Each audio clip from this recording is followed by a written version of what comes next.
Praise the lord. ప్రభువైన యేసుక్రీస్తు నామంలో మీ అందరికీ కూడా హృదయపూర్వక వందనాలు తెలియజేస్తూ ఉన్నాం. ఈరోజు దేవుని యొక్క వాక్యాన్ని మనము ధ్యానించుకుందాం రండి. పరమగీతాల గ్రంథము 3వ అధ్యాయము 11వ వచనాన్ని మనం చదువుకుందాం. సియోను కుమార్తెలారా వేంచేయుడి, కిరీటము ధరించిన సొలొమోను రాజును చూడుడి. వివాహ దినమున అతని తల్లి అతనికి పెట్టిన కిరీటము చూడుడి. ఆ దినము అతనికి బహు సంతోషకరము. ప్రియ దేవుని బిడ్డలారా, ఈ యొక్క వచనాన్ని గనక మనం గమనించినట్లయితే ఈ వచనము పూర్తిగా యేసుక్రీస్తు ప్రభువారికి పోల్చబడటాన్ని మనం చూస్తూ ఉన్నాం. సియోను కుమార్తెలు అనేటువంటి విషయాన్ని మొదట మనం చూస్తూ ఉన్నాం. యెరూషలేమును 3 భాగములుగా మనం చూడవచ్చు. ఒకటి ప్రాకారము, యెరూషలేములో ఉన్నటువంటి ప్రాకారాన్ని మనం చూస్తూ ఉంటాం. అది అన్యజనులకు గుర్తుగా ఉన్నది. రెండవదిగా యెరూషలేము అనగా పరిశుద్ధ స్థలము. యెరూషలేము పరిశుద్ధ స్థలము అనగా పరిశుద్ధులకు గుర్తుగా ఉన్నది యెరూషలేము. మూడవదిగా సియోను మనం చూస్తూ ఉన్నాం. ఇది అతి పరిశుద్ధతకు గుర్తుగా మనం చూస్తూ ఉన్నాం. ఇక్కడ సియోను కుమార్తెలు అనగా వీరు ఆత్మ సంబంధమైనటువంటి దేవుని యొక్క బిడ్డలు, ఆత్మ సంబంధమైనటువంటి దేవుని బిడ్డలుగా మనం చూస్తూ ఉన్నాం. మన రాజును ఇక్కడ చూడండి అని పిలుస్తూ ఉన్నారు. అక్కడ చూడండి, సియోను కుమార్తెలారా వేంచేయుడి, వేంచేయుడి. చూడండి, అక్కడ పిలుస్తూ ఉన్నారు. మన రాజును చూడండి అని మనం కూడా నామకార్థ క్రైస్తవులకు, క్రీస్తుని ఎరగనటువంటి వారిని మనము కూడా వేంచేయండి అని దేవుని సన్నిధికి ఆహ్వానించే బిడ్డలుగా మనం ఉండాలి. వేంచేయుడి అని ప్రభువు సన్నిధికి అలాంటి వ్యక్తులని మనము కూడా ఆత్మీయంగా రక్షింపబడినటువంటి సియోను కుమార్తెగా నీవు ఉన్నావు. సియోను కుమార్తెగా ఉన్న నీ జీవితంలో దేవుని ఎరగనటువంటి వారిని, నామకార్థ క్రైస్తవులని ప్రభువు సన్నిధికి మరి నీవు ఆహ్వానించవలసిన బిడ్డగా ఉన్నావు. దేవుడు ఈరోజు నీతో సూటిగా మాట్లాడుతూ ఉన్నాడు. ఎప్పుడు కూడా నీ కొరకు, నీ యొక్క విషయముల కొరకు, నీ అవసరతల కొరకు, నీ కుటుంబం కొరకే ప్రార్థన చేయుచున్నావు. కానీ మారు మనసు లేనటువంటి బిడ్డల కొరకు, రక్షణ లేనటువంటి బిడ్డల కొరకు కన్నీరు కార్చలేనటువంటి స్థితిలోనికి వెళ్ళిపోతూ ఉంది సంఘం. ఈరోజు ప్రియ సంఘమా, ఈరోజు ఒక సియోను కుమార్తె వలె అనేకులను దేవుని సన్నిధికి మనం ఏం చేయాలంట? ఆహ్వానించేవారిగా మనం ఉండాలి. ఇక్కడ ఒక మాట మనము చూస్తూ ఉన్నాం. చూడండి, కిరీటము ధరించిన సొలొమోను రాజును చూస్తూ ఉన్నాం. కిరీటము ధరించినటువంటి సొలొమోను రాజుగారు. కిరీటము మరి రాజుకి కిరీటము ఉంటుంది. రాజుకి కిరీటాన్ని ధరింపచేస్తారు. పరిశుద్ధ గ్రంథంలో, బైబిల్ గ్రంథంలో మనం చూస్తే ఎన్నో కిరీటాలు పరిశుద్ధ గ్రంథంలో మనకు కనిపిస్తూ ఉంటాయి. మరి దయా కిరీటము, కరుణా కటాక్షం అనేటువంటి కిరీటము, అక్షయ కిరీటము, మహిమ కిరీటము, అతిశయ కిరీటము, సువర్ణ కిరీటము, ప్రకాశమానమైన కిరీటము, నీతి కిరీటము, జీవ కిరీటము, ఆనంద కిరీటము, పరిశుద్ధ కిరీటము, ముళ్ళ కిరీటము, ఇలాంటి కిరీటాలు మనము చాలా చూస్తాం. ఎన్నో కిరీటాలు పరిశుద్ధ గ్రంథంలో మనం చూస్తూ ఉంటాం. మరి రాజ్యమును ఏలుతున్న సొలొమోను గారు కిరీటమును ధరించినట్లుగా చూస్తున్నాం. మరి మన ప్రభువైన క్రీస్తు, ఆయన రాజ్యము అంతము లేనిది అని నువ్వు గ్రహించాలి. కిరీటము ధరించిన సొలొమోను అనగా రాజ్య భారము వహించు ఉన్నాడు. ఏం వహిస్తున్నాడంట? కిరీటమును ధరించుట, మరి రాజ్య భారమును మోయుటకు సిద్ధముగా ఉన్నాడు. ప్రియ సంగమా, మన ప్రియుడైనటువంటి క్రీస్తు ఆయన భుజముల మీద ఏమున్నదంట? రాజ్యభారము ఉండెను అని యెషయా గ్రంథం 9వ అధ్యాయము 6వ వచనములో మనము చదువుకుంటూ ఉంటాం. ఆయన భుజముల మీద రాజ్యభారం ఉండెనని యెషయా ప్రవక్త గారు ప్రవచిస్తూ ఉంటాడు. అవును, ఈరోజు మన రాజు ఆయనే. కిరీటము ధరించిన రాజు, మన భారమును భరించుచున్నటువంటి రాజు మన ప్రియుడైనటువంటి యేసుక్రీస్తు ప్రభువారు. ప్రియ సంగమా, ఈరోజు ఆయన రాజ్యములో నువ్వు ప్రవేశించాలని కోరుకుంటున్నాడు. పేతురు రాసిన 2వ పత్రిక చదువుదామండి.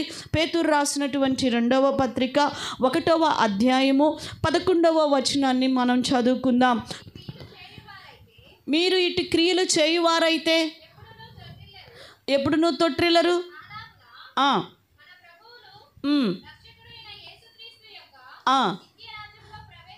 నిత్య రాజ్యములో ప్రవేశము మీకు సమృద్ధిగా అనుగ్రహింపబడును. చూడండి, ఆయన రాజ్యములో నీవు ప్రవేశించాలి అని ప్రభువు కోరుకుంటూ ఉన్నాడు. మనల్ని మోయిచున్నటువంటి వాడు, మన భారములను మోయిచున్నవాడు, కిరీటము ధరించిన మన పరమ తండ్రి, ఆయన మన భారములను మోయిచూ ఉన్నాడు. ప్రియ సంగమా, ఈరోజు నీవు మోయిచున్న ప్రతి భారము దేవుని మీద పెట్టు. కిరీటమును ధరించిన సొలొమోను, రాజ్య భారమును భరించుటకు సిద్ధముగా ఉన్నటువంటి సొలొమోను, క్రీస్తు ప్రభువారు తన భుజముల మీద మన భారములను మోయిచూ ఉన్నాడు. ప్రియ సంగమా, ఎందుకంటే ఆయన రాజ్యములోనికి నీవు ప్రవేశించాలి. అక్కడ మరొక మాట మనం చదువుకుంటూ ఉన్నాం.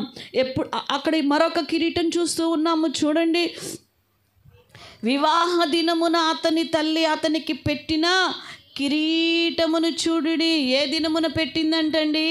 వివాహ దినమున తన తల్లి సొలొమోనుకి కిరీటము పెట్టినదంట. మానవుని జీవితంలో ప్రత్యేకమైనటువంటి దినాలు, కొన్ని దినాలు ఉన్నాయి. వాటిలో కొన్ని ముఖ్యమైనది వివాహ దినము. మరి ఈ వివాహము అన్నిటిలో కూడా ఏంటిదంట? దేవుడు చెప్పాడు ఘనమైనది అని. హెబ్రీకి రాసిన పత్రిక 13:4 మనం చూస్తూ ఉన్నాం. వివాహము అన్ని విషయములలో కూడా ఘనమైనదని దేవుని వాక్యం సెలవిస్తూ ఉన్నది. బైబిల్లో జరిగిన కొన్ని వివాహాలను మనము ఇప్పటికి కూడా కొన్ని ధ్యానిస్తూనే ఉంటాం. వాటిలో ఒక వివాహము సంఘమును పెండ్లి కుమార్తెనుగా మధ్య ఆకాశములో యేసుక్రీస్తు ప్రభువారు ఏమి చేయబోతున్నారు? అతి త్వరలో మనల్ని పెండ్లి చేసుకొనబోచూ ఉన్నారు.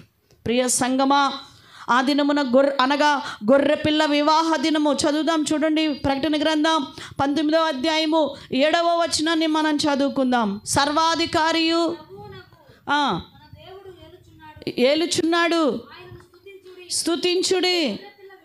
గొర్రెపిల్ల వివాహోత్సవ సమయము వచ్చేసింది. ఉత్సహించండి, సంతోషించండి. ప్రియ సంగమా, ఆ దినము ఇది తనకి సొలొమోను గారికి వివాహ దినము అనేటువంటి చూస్తున్నాం. అవును, మన ప్రియుడైన యేసు మధ్యాకాశములో మనల్ని కూడా సంఘమును వివాహము చేసుకోబోతున్న గొర్రెపిల్ల వివాహ దినము సంఘమునకు సంతోషకరము. అయితే లోకములో ఉన్న వారికి ఏ దినం అది? వేదనలతో కూడినటువంటి దినం. ఇంకా నువ్వు లోకాన్ని ప్రేమిస్తూ ఉన్నట్లయితే, సంఘములో చేర్చబడి ఉండకుండా ఇంకా నీవు ఉన్నావేమో, సంఘములో ఉన్నట్లుగా నటిస్తూ ఉన్నావేమో, సేవకులకు లోబడుతున్నట్లు, దేవునికి లోబడుతున్నట్లు నటిస్తూ ఉన్నావేమో. ప్రియ సంగమా, ఈరోజు నీవు దేవుని సంఘములో చేర్చబడిన బిడ్డవైతే ఆయనతో పాటు ఎత్తబడి వివాహోత్సవము గొర్రెపిల్ల వివాహములో మనం పాలుభాగస్తులు అవుతూ ఉన్నాం. మన ప్రియమైనటువంటి మన పరలోకపు తండ్రి ఆయన యొక్క ప్రియురాలైనటువంటి సంఘమైన మనలను వివాహము చేసుకోబోచున్నాడు. అది ఉత్సవ దినము, సంతోషకరమైన దినము. ఆ దినములో నీవు కూడా పాలుభాగస్తురాలు అవ్వాలని ప్రభు కోరుకుంటున్నాడు. హల్లెలూయా. వివాహ దినమున ఎవరంట కిరీటం పెట్టింది? అతని తల్లి. ఎవరు? అతని తల్లి. ప్రతి ఒక్కరికి కూడా భూమి మీద పుట్టిన అందరికీ తల్లి ఉంటుందా? ఉండదా? తల్లి లేకుండా ఎవరైనా ఉంటారండి? ఎవరు ఉండరు. సొలొమోనుకి కూడా తల్లి ఉన్నది. మరి యేసుక్రీస్తు ప్రభువారికి తల్లి ఎవరు? యేసుక్రీస్తు ప్రభువారి తల్లి ఎవరు? మరియా. కానీ పరిశుద్ధ గ్రంథం ఏం చెప్తుందో తెలుసా? మత్తయి సువార్త 12వ అధ్యాయంలో 48 నుంచి 52 వచనాల వరకు మీరు చదువుకోనండి. అదే మత్తయి సువార్త 7వ అధ్యాయము 20వ వచనం 21వ వచనం ప్రకారంగా, ఈ వచనాల ప్రకారంగా మనం చూసుకుంటే, ఆయన చిత్తము చేయువారే ఆయన తల్లియు ఆయన సహోదరులు అయి ఉన్నారని చెప్తున్నాడు. చదువుతారా ఒక్క పదం? తన శిష్యుల వైపు చేయి చాపి, ఇదిగో నా తల్లియు నా సహోదరులను పరలోకమందున్న నా తండ్రి చిత్తము చొప్పున చేయువారే నా సహోదరుడును నా సహోదరియు నా తల్లి. చూడండి ప్రియ సంగమా, ఈరోజు తండ్రి లేని వారికి ఆయన తండ్రి అయి ఉన్నాడు. ఈరోజు ఆయన తల్లి ఎవరు అంటే, ఎవరైతే తండ్రి చిత్తాన్ని చేయిచూ ఉన్నారో వారే ఆయన తల్లి, ఆయన సహోదరు అని చెప్తున్నాడు. కానీ సంగమనబడిన మనకి ఒక తల్లి ఎవరో తెలుసా అండి? యేసుక్రీస్తు ప్రభువారే. ఆయన పడిన ప్రసవ వేదన కంటే ఎవరు పడ్డారండి సిలువలో? ఒక తల్లి కొన్ని గంటలు ప్రసవ వేదన పడి బిడ్డను కంటుంటుంది. అలాంటి వేదన యేసుక్రీస్తు ప్రభువారు సిలువలో పడి కన్నాడు మనల్ని. ఆయన రక్తం ఇచ్చి కొన్నాడు. ఏదో ఊరకే దొరికేలా, ప్రభువారు ఊరకనే కొనేసేలా మనల్ని. ఎంత వేదన పడ్డాడో ఆ సిలువలో మనకి తెలుసు. ఎంత వేదన పడ్డాడు.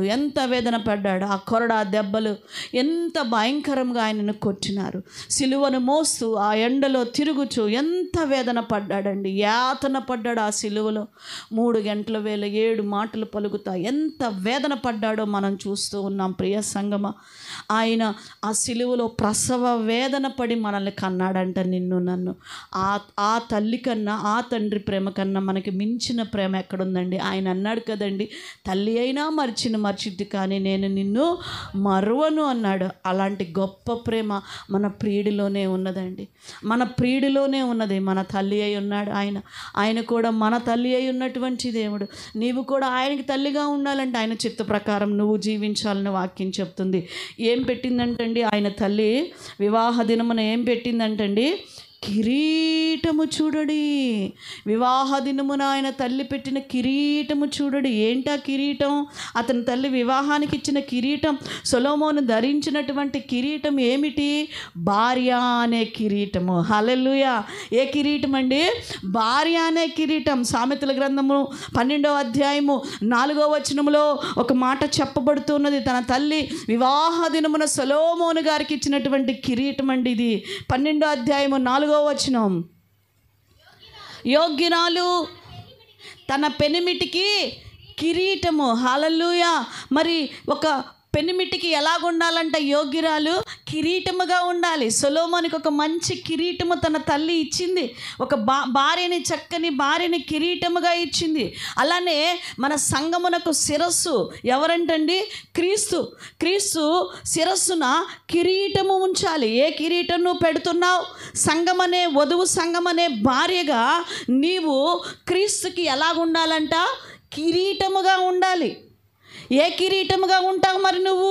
యోగ్యముగా నడుచుకుంటూ, యోగ్యురాలుగా నడుచుకుంటూ క్రీస్తుకు కిరీటంగా ఉంటావా? లేకపోతే ఇస్కరియోతు యూదాలాగా ముళ్ళ కిరీటంగా నువ్వు మారుతావా? వధువు సంగమా, నీ ప్రియుడైన క్రీస్తు వరుడు ఆయన శిరస్సు పైన కిరీటముగా నీవు ఉండాలని నిన్ను వధువుగా ఆయన చేసుకోబోతూ ఉన్నాడు. వరుడుగా ఆయన రాబోతూ ఉన్నాడు. యోగ్యమైన ప్రవర్తన సంఘము కలిగి ఉండాలి. హల్లెలూయా! ఏ ప్రవర్తన అంటండి? యోగ్యమైన ప్రవర్తన. ఈరోజు నువ్వు ఏ ప్రవర్తన కలిగి ఉన్నావో నాకు తెలియదు ప్రియ సంగమా. యోగ్యముగా నువ్వు నడుచుకొని క్రీస్తుకి కిరీటముగా ఉండాలని ప్రభువు కోరుకుంటూ ఉన్నాడు.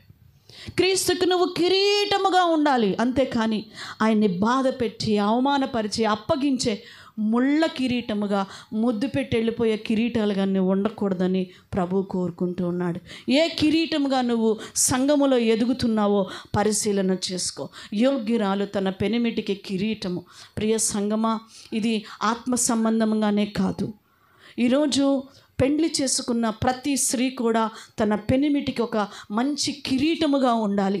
మంచి కిరీటముగా ఉండాలి, యోగ్యురాలుగా. అంతేకాని అవమానము తెచ్చేదిగా, సిగ్గు తెచ్చేదానిగా నీ ఉండకూడదు. ఈరోజు నీ పెనిమిటి ఎలాంటి వాడైనా, నీ భర్త ఎలాంటి వాడైనా, నీ భర్తని ఘనపరిచే బిడ్డగా నీ ఉండాలి. కానీ నీ భర్తని 10 మందిలో అవమానపరిచేటువంటి విధముగా నీ ఉండకూడదు. ప్రియ సంగమా, ఒక యోగ్యురాలుగా నీ ఉండాలని దేవుడు కోరుకుంటూ ఉన్నాడు.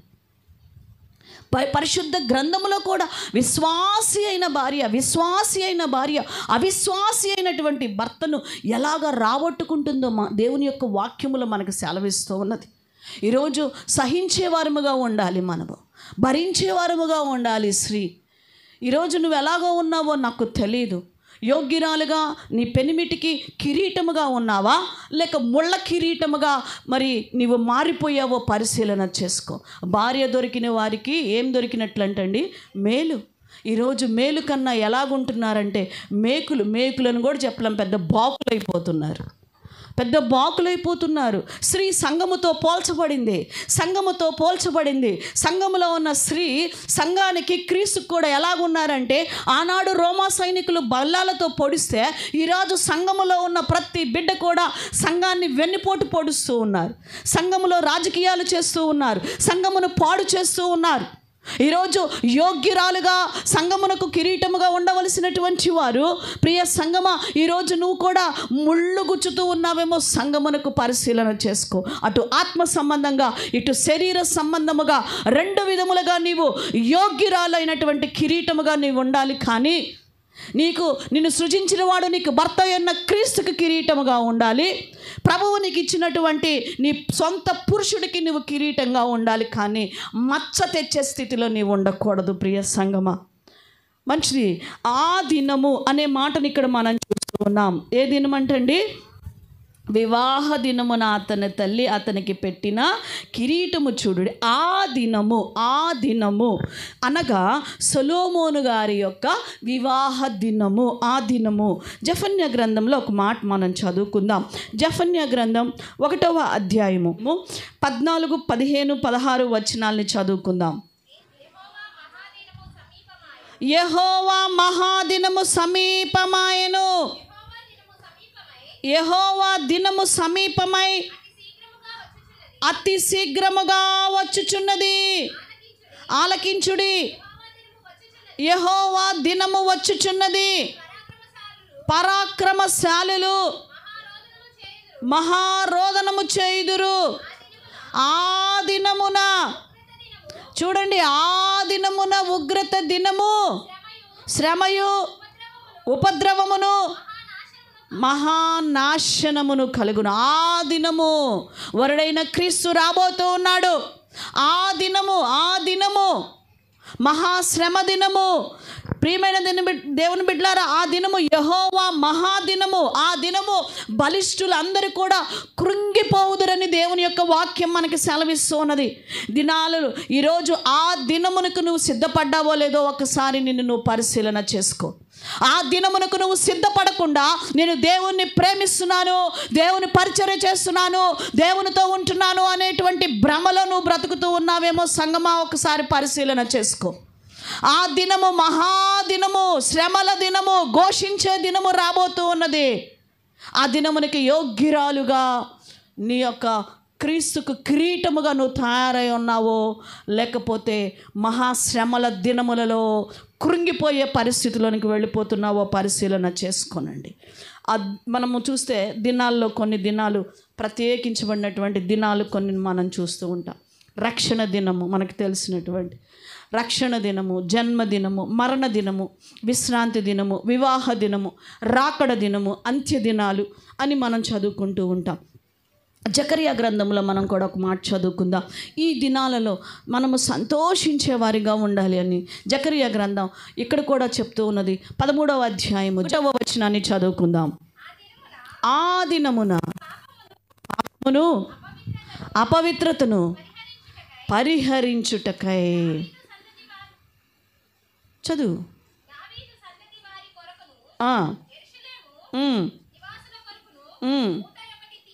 చూడండి, ఆ దినమున పాపమును పరిహరించేటువంటి దినము. ఆ దినము ఆ భయంకరమైన ఆ దినము నమ్మిన వారికి సంతోష దినము, నమ్మని వారికి శ్రమ దినము. ఈరోజు ఆ దినము సొలొమోనుకి ఎలాగున్నదంటండి, అక్కడ మనం చదువుకున్నాము.